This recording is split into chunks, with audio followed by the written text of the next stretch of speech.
ఖర్జూరాల కన్నా కమ్మాగుంటయంట.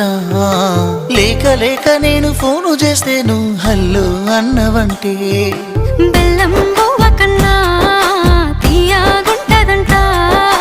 ఎన్నడూ నాడు ఫోను చేసే బాగున్నావన్నవంటే ఏడాది ఎండల్లో ఉంటేనై మోస్తున్న నా బతుకు కష్టాలని పిల్లని చెయ్యి పట్టాలని.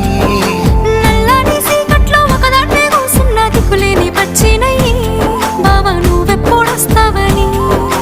ఏళ్ళైపోతుండే పిల్ల ఎన్నెలొచ్చింది మన బతుకులా. ఏలైపోతుండే పిల్ల ఏలు వట్టంగా వస్తున్నాయా. ఇన్నాళ్ళ ఎడబాటు ఎడవాసిపోతుందిలే. ఈ సీనయ్య గుండున్నదే సినదారా నీ కోసము. ఈ దూరాన్ని చెరుపుతూ తీరాల తెగిరింది